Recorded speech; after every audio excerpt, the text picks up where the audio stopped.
How are we down here? We ready to go? Yes.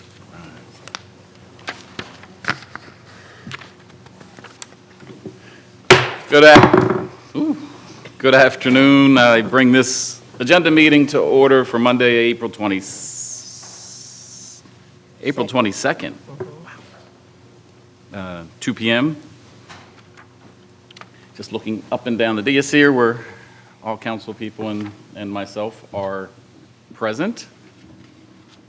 We'll pass it over to Mr. Solicitor. Thank you, Your Honor. Members of council, members of the public, welcome to the April 22nd, 2024 deliberative meeting for the City of Chester. The following resolutions are before council for consideration today. Resolution 32, authorization for contract with Premium Parking Services, LLC, to provide temporary parking management services and develop a comprehensive parking plan. Resolution 33, authorization for the appointment of Bonita Taylor to the Chester Economic Development Authority Board.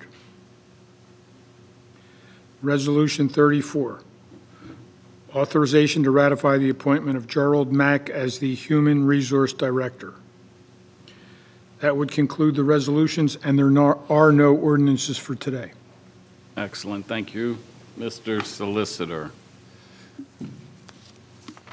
Any questions and comments from council? I do have a comment on the parking contract. I haven't really had a chance to go through it. I just got it, and it's pretty thick. But I know one of the issues was, or you guys was trying to work out to see who would be responsible for pulling up the current poles or replacing them, or how did that issue work out? And is the city paying for it, or is parking paying for it? What's the update? Yep. Let's see if these microphones work.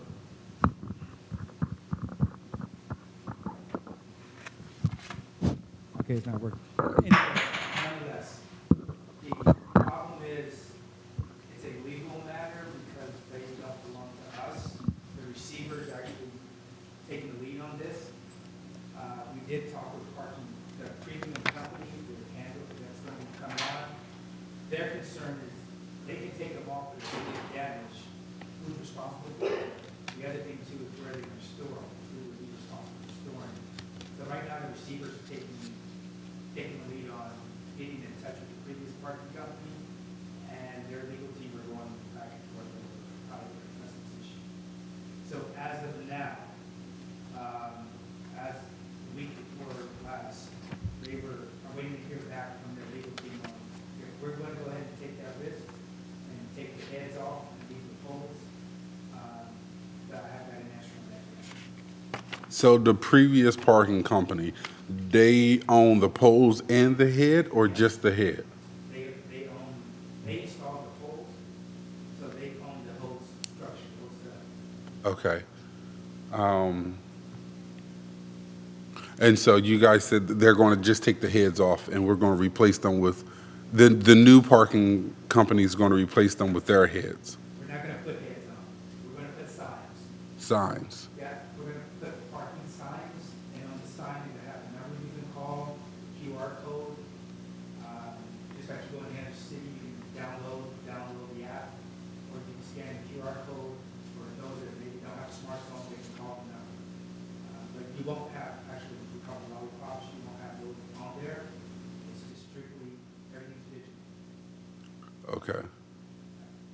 So I have a question about the polling then. What happens then to the polls? Well, that's what we're going back and forth with.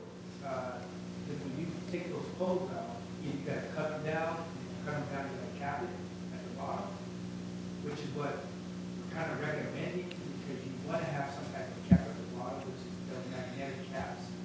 So if you do decide you want to block off the street for no parking, you can put those, you've probably seen them in other places, the orange poles, and they have the black part at the bottom. And there's a magnetic part under there that drops on there.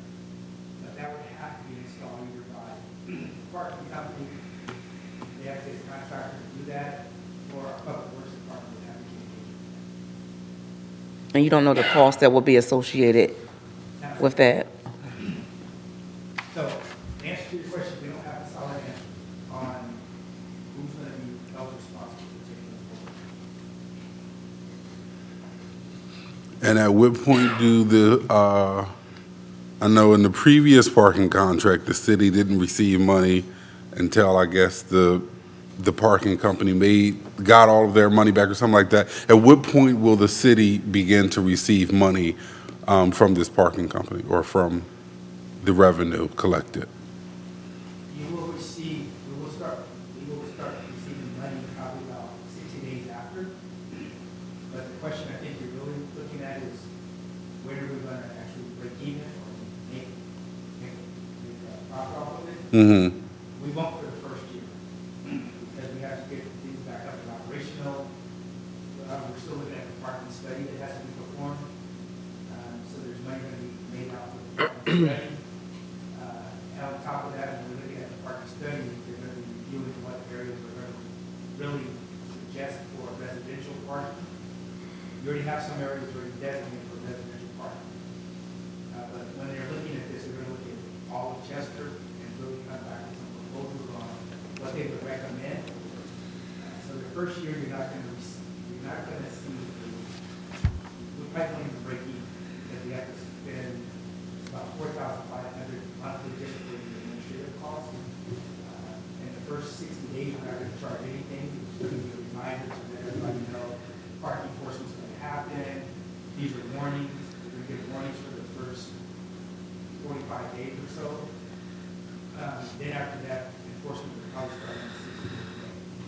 Where we start actually extending billing, or actually charging for parking. You saying that the city is going to incur administrative fees? So we're hiring our own staff, or is this company hiring staff? They're hiring, but we gotta pay for the staff.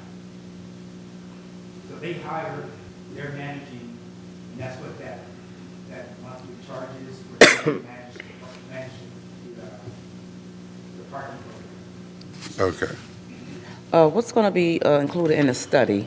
Are these parking poles still going to be in front of residential areas? The poles, The poles, right, like, right across from like Crozier Hospital, there are people's homes there, and they have the poles there. Are they going to remain there? Is that going to be a place provided for parking, or will that be totally done away with? the poles are gonna go away eventually. Okay, The answer to your guys' question is when that's gonna happen, I don't know. I can tell you we're actively working from the legal standpoint on how do we really make this happen? Who's gonna be responsible? The poles will go away, but you will have parking signs. so there still will be parking in residential areas? As far as Because like right now, paid parking. pay, say it again, I'm sorry? You said paid parking in residential areas? Yeah, because those poles are currently in front of people's houses. And so if, will they be paying for parking in front of somebody's door? No, I think that's gonna be part of the study, because you're right across from the hospital. I believe there are those parking meters. Yes. That will be reviewed as well.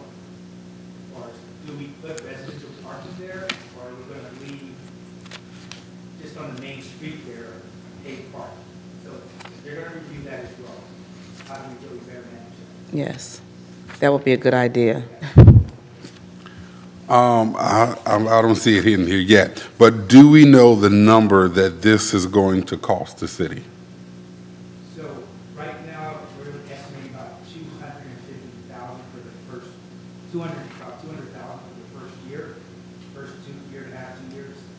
After that, it should be breaking even, depending on, again, when we start charging, after the study, how much are we collecting in revenue. But right now, we're estimating for the first year, it's gonna be about $200,000. Do we, and the city will just be partnering with this company? But they're contracted for it, they're contracted by the city. Okay. Because as I'm reading through the duties of the the duty of the city, we're responsible for everything. Maintenance of the signs, maintenance of all the properties, maintenance of all the taxes, income taxes, property taxes. The city shall pay all the property taxes assessed with the park. So, okay, Yeah. okay. It's in there, but all the signs are gonna be a public property. Right, gotcha. Yeah. So we're paying for all of this. What exactly is this company doing? They're managing the parking, they're doing the code enforcement. So they're hiring the code enforcement officers to go out there and write tickets and, They're managing the financial part of it, they're managing the app. So when people are actually registering or paying for the parking, they're managing all of that. So we're not taking any money in, like, we're not managing that daily bank reconciliation and the daily funds that are coming in. We're not managing the code enforcement officers. We're not handling any of that. They Yep. handle all of the management of the parking. So what we do at the end, we will receive the revenue. So after they reconcile, do their daily reconciliation and things like that, finance will actually get deposits into the account of what we receive, along with, we will also get all the parking tickets and everything, the daily administrative work, what happens. So we get to review all of that. We review all of that to make sure it reconciles with the finances. But they manage all of it. And we couldn't do that within the local city? Right now, we can't, because we don't have the application, we don't have a parking management system. Is it impossible for us to do that within the city instead of contracting with someone on the outside? You always want to have a parking authority to do these type of things, because the parking authority can do other things that the city can't do. Such as? Such as, it's a separate authority, right? So they can actually issue bonds, they can, they have other activities as an authority that they can operate under that we can't. Can you elaborate on? As do a we still municipal- have our parking authority? Pardon? Do we still have our We, parking authority? we have a parking authority. Most of the board terms have expired. That's another board that needs to be filled, where the request to fill the board seats will be put on the web. But we do have a parking authority, and the chief is correct that as an independent municipal authority, we do have greater ability to function in the parking space with bonds and so forth than we would have if the city ran it itself. And on top of that, we are not built right now internally. We just don't have the capacity to do that internally. When you're talking about, same thing, yeah, you would ask about staffing, Yes. managing that, we're not built to have enough staff or systems to manage that. The code enforcement officers out there, the system itself, we're just not at that point yet, staffing.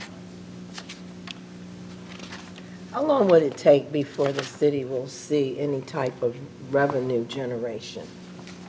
That's going to depend on a couple of different variations. One is when the parking study comes back, what's council's appetite for, when we look at that study, I can probably guarantee you that they're going to want to put parking in different other areas within the city. So the question is, what's your appetite for that? Do you want to enforce parking in other residential areas? The other question is, what's your appetite for the cost? $1 an hour okay, it's $1.50 an hour okay. The other thing you want to look at too is from a standpoint of nights and weekends. Do you want to enforce 7 days a week, 6 days a week? So there's a lot of variations in there when you look at the parking study. What's council's appetite? If you have a so we can make money, I would say, after the parking study. You want to enforce it and enforce it rigorously, it can probably be in a year. We see, well, after they do the study, I would say probably about a year and a half, we can start making money. But again, I can't answer that now until the study comes back. And you guys, we all sit down and look at it, and what your appetite is for cost. How long does the study take? They told us it's going to take them probably about 90 days to do the study.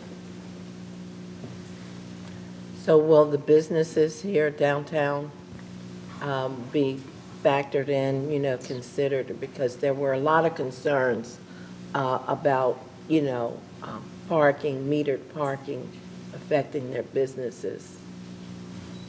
When So you say factor in, like, will they be a parking study? a parking study for downtown. It's going to, yes. So everywhere there's a parking meter now, it's going to be reviewed. And then they're gonna look at the city as a whole, to look at other residential areas. There's other things we can do with parking too. We're talking about street sweeping, like how do we incorporate parking with street sweeping? Like, there's a lot of factors involved with that.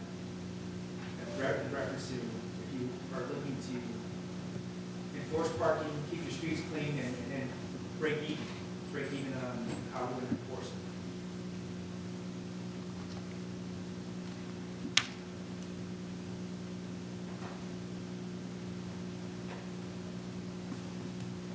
I think my question will get a short answer.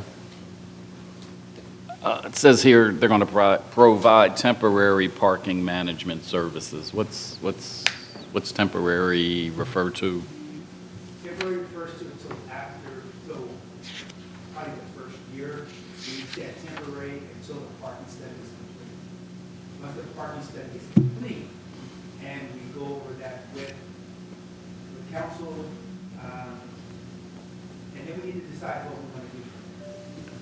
So it's temporary enforcement, which is why we're not really pressuring for the poles, for the heads and everything right now, just put signs up for now. But it is a concern because now we're sending mixed messages if I have signs up and a head. So we're trying to implement the contract approved, but we probably won't start the enforcement until we come to a solution with the heads on the poles. Because again, that's two messages we can send you. So that's one thing we're looking at. And temporary would start from the point those heads are removed. That's when the temporary parking starts. So the approach is a little different than, I think, what was discussed a long time ago, where there would be a study first, and then they go into action. It looks like these guys are going to come in and hit the ground running while doing their comprehensive parking plan. Once the plan's over, we'll put our heads together and kind of have a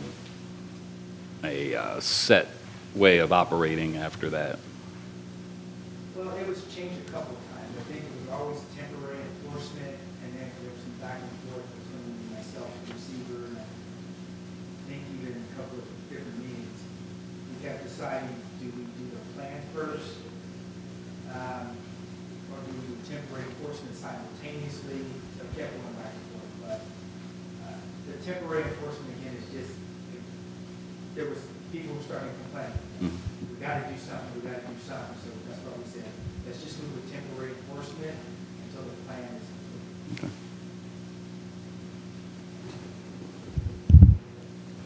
Any other questions on items on the agenda?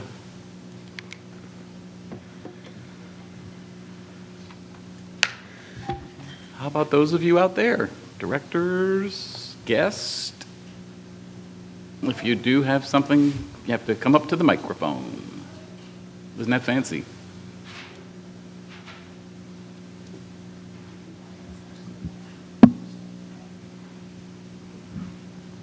I did ask a few questions about the parking authority.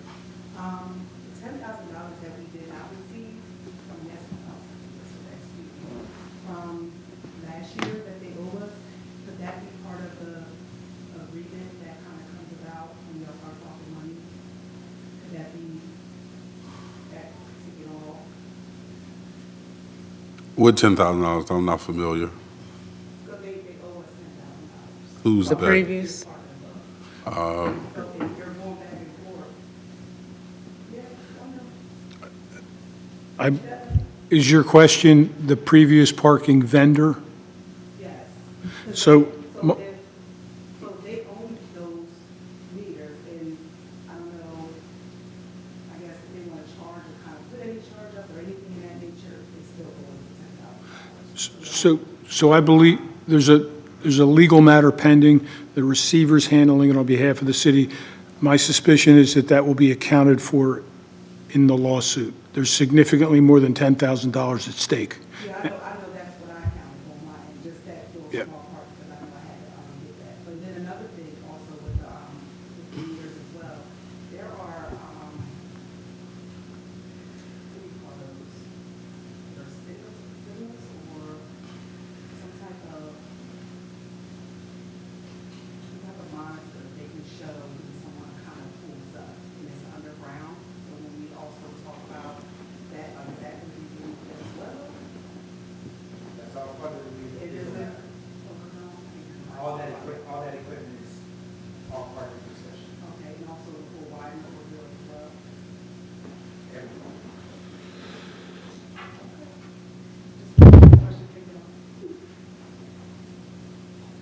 Anyone else? Before you adjourn, I do want to have.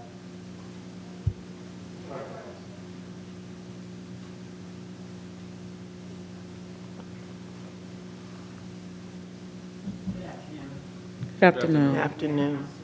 I have a question. The parking authority, will it take care of cars that are parking on sidewalks in the city? Because in the city of Chester, that's a problem. And what happens is damages, heights, that's in the ground in the residential area. Right. So they will cross the street, and it's just a mess.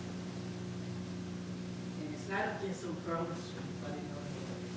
And I'm just curious whether or not that's going to be part of the discussion, or whether or not it's going to be part of the plan. Because when they do that, Police. we are responsible. We are responsible for the pipes that are damaged by the water authority. Once the water authority's pipes, as well as the court pipes. All right, so for That's council, just the for thought. council's purpose, that's police. That's why we're going through the ordinances now. So as we go through the ordinances, public safety is looking at that, and then we'll be bringing those types of ordinances before the committee. But parking on sidewalks, that is a police department function. With the parking authority itself, we have to look into see that. And those are other conversations we're going to have to look at, because you have to, and in order to deputize the parking authority to do that, and I don't know the way to do that on a temporary parking contract.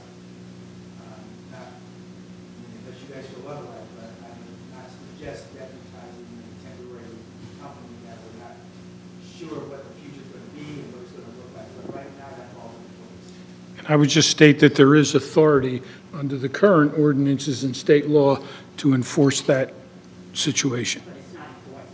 Under police. Yes, under police. But it's not enforced. And the thing about it is that if you're in an area on a block that you're trying to keep your home, with grass and just looking a certain way, you can't, because what's happening, cars are just coming in, just parking on the sidewalk.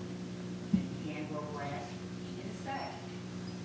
Because I have a lawn contract, and I just can't grow grass out front. And it's sad. So I just wanted to bring that before mayor and council. Because again, there are people in Chester like to keep your home beautiful. Okay, but you can't if they are constantly parking on the sidewalk. And one of the reasons why they're doing it, especially at Curley Street, is because when they turn regular 11th to Curley, it's really bad as far as parking, and they park on the corner, and and the cars have been hit several times.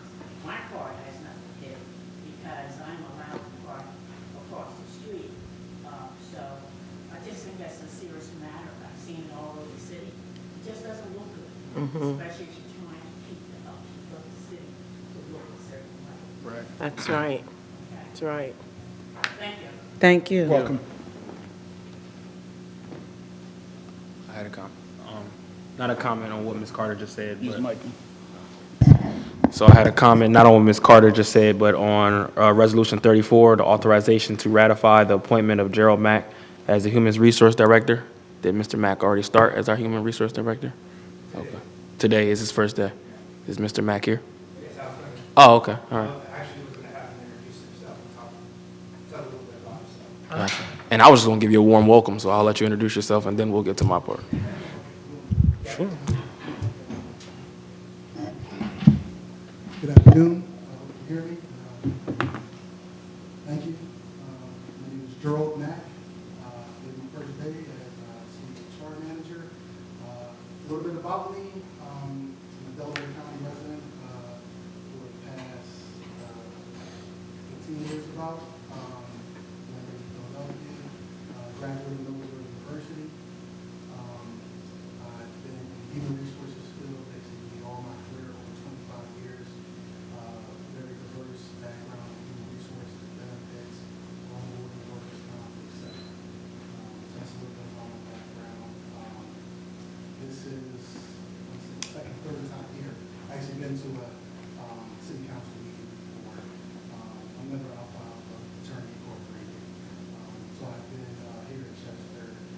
served in the community as well. Just recently after this day, and I've been here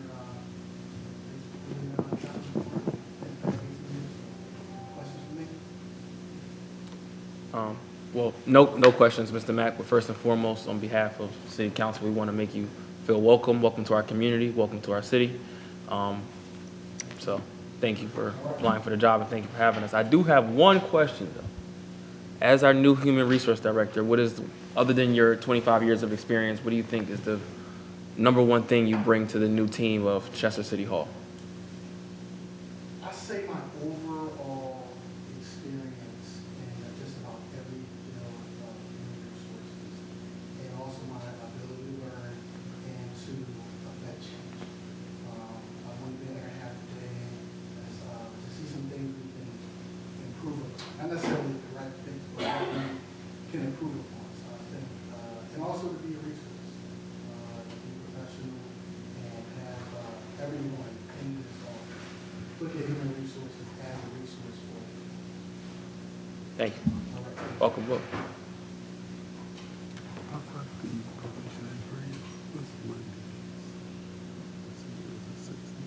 Oh, that's all I got. It depends on the level. You say you remember Alpha Phi Alpha? Oh, okay. All right. Okay.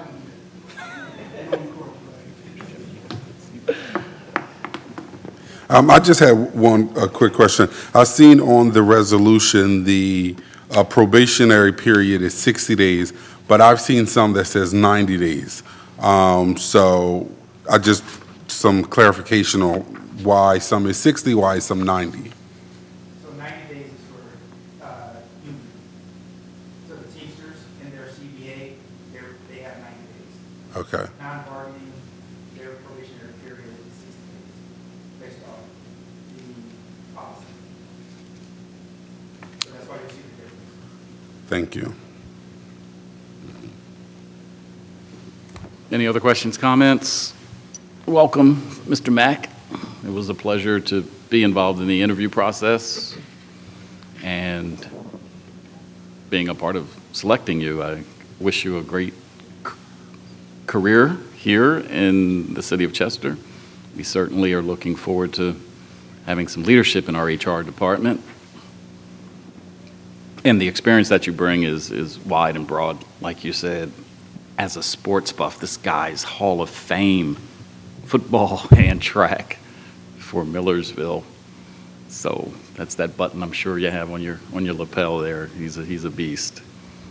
But I think the day after the interview, I saw you working for your current employer at the time, right here in the community, at some kind of fair, working the booth over at the Access Center. So the guy did not leave here and put his feet up. He looks to be a strong worker, and we're looking forward to what you could bring us here. With all that being said, I'm going to give you guys one more shot at it. Anything else, council? All right, well, this meeting is adjourned.